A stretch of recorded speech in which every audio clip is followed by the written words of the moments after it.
한 번 늘어난 모공을 완전히 없애서 아기 피부처럼 만들 수는 없지만 개선해서 좀 더 예쁜 피부를 만들어 드릴 수 있는 방법은 있습니다. 오히려 잘못된 정보를 가지고 맘대로 하다 보면 오히려 모공이 더 넓어지는 경우들이 많거든요. 오늘은 집에서 할 수 있는 홈케어서부터 병원에서 할 수 있는 관리들 통해서 모공을 개선하는 방법을 말씀드리려고 합니다. 왜 피부과 의사도 아닌 실리프팅 전문의가 모공에 대해서 얘기하냐? 이거는 이 영상 끝에 말씀드리겠습니다.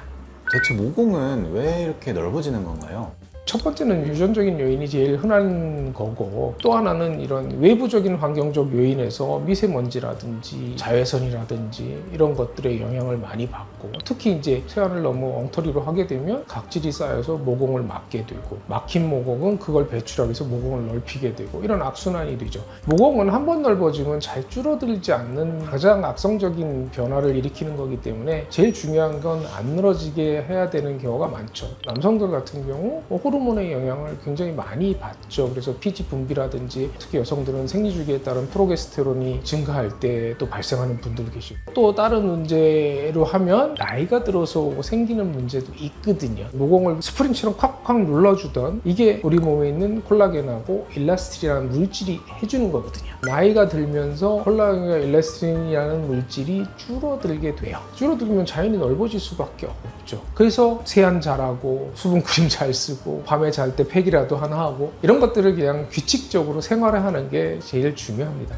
이어지는 질문이었는데요. 일상에서 가장 기본적으로 지켜야 하는 습관들. 일단 첫 번째는 피부 노화의 가장 흔한 원인, 자외선을 직접적으로 오랫동안 노출하는 거죠. 자외선 차단 크림이라든지 이런 걸 해줘서 가능한 한 직접적인 자외선 노출로부터 예방해 주는 거. 다음에 어쨌든 제일 중요한 건 세안이죠. 충분한 클렌징 크림을 사용을 해서 철저히 세안하고, 특히 요즘에 유튜브 촬영이다 사회 촬영이다 뭐 하다 보면 메이크업도 많이 늘었단 말이죠. 그럼 메이크업하면 모공이 막혀요. 또 막힌 모공을 그대로 자는 경우도 생각보다 많습니다. 깨끗하게 유지해 주는 거, 그리고 이제 충분한 수면을 취하는 거, 체중 늘리지 않게 적절한 식사량과 단백질 섭취를 해주는 것 등등이 다 모공 관리에 중요하다고 생각합니다. 그럼 우리가 흔히 아는 민간요법들도 있잖아요. 코팩이나 얼음물 같은 거, 이런 것들도 효과가 좀 있나요?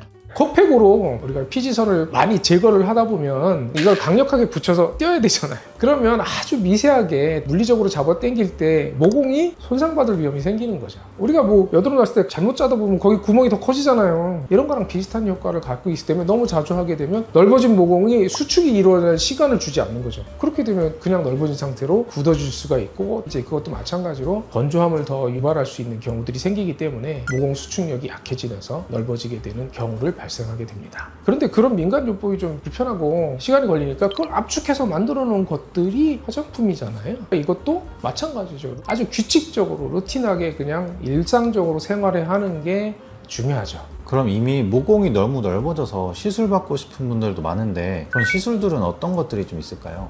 요새 뭐 집에서 하는 간단한 그런 가정용 기구들도 많이 생산하고 있는데 가격이 만만치 않더라고요. 이제 병원에서 하는 거는 의료용으로 안전한 레벨까지 올릴 수 있는 방법을 해서 모공이 이루어지는 표피와 진피, 특히 진피 속에 있는 콜라겐과 일라스틴을 만들어주는 그런 시술을 받으셔야 되겠죠. 이것도 물론 한 번에 되지는 않지만 주기적으로 받다 보면 훨씬 더 모공을 얇아지는 시술이 있고, 특히 요즘 나오는 여러 가지 레이저나 고주파 시술 중에 대표적으로 레벨을 조절할 수 있는 세르프라고 할 수 있겠죠. 진피 속에 콜라겐과 일라스틴을 만들 수 있다는 게 증명이 돼서 허가를 받은 거니까 그런 걸 통해서 모공을 개선할 수도 있고, 그리고 일시적이지만 나는 빠르게 보일 수 있고 싶다 뭐 이러면 우리가 하는 더마톡신, 스킨보톡스라고 하는 것들을 해줘도 스킨보톡스 자체가 피부의 진피 속에 들어가서 피부 속의 근육축을 마비시키고 또 콜라겐을 만들어준다고 돼 있으니까 빠르게 한 1, 2주서부터 조금 더 개선의 효과를 볼 수 있고, 물론 효과 유지되는 기간이 뭐 짧으면 한 달, 길어야 2달 이내로 유지되지만 피부 모공 치료에 도움이 될 수 있겠죠.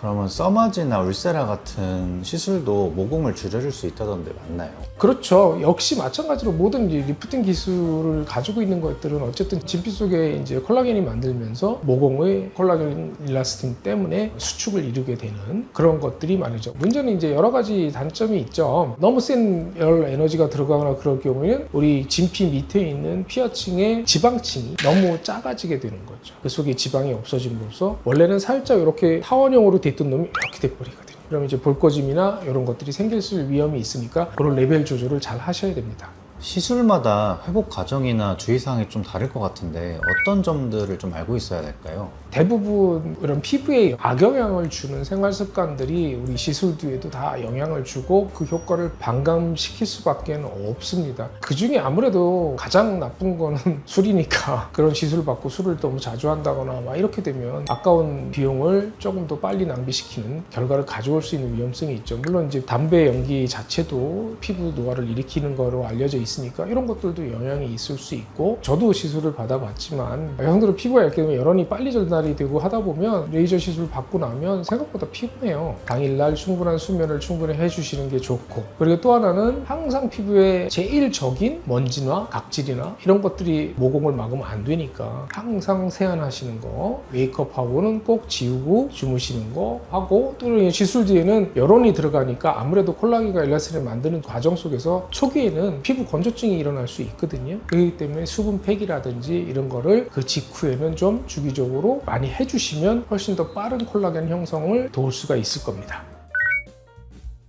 오늘은 모든 분의 영원한 숙제인 모공에 대해서 알아봤는데요. 제일 중요한 거는 모공에 악영향을 미치는 그런 생활 습관을 피하시는 게 가장 좋고 나는 어쩔 수 없이 그걸 해야 된다? 또 그렇다고 포기하고 지낼 수는 없죠. 문제가 생길 때는 빨리 다른 여러 치료 방법을 적용을 하시는 게 나중에 한꺼번에 많이 하는 것보다는 훨씬 더 도움이 됩니다. 그럼 오늘 내용이 도움이 되셨다면 구독, 좋아요, 알림 설정 부탁드립니다. 지금까지 실로 놀랍게 팽팽 닥터 조민영이었습니다. 감사합니다.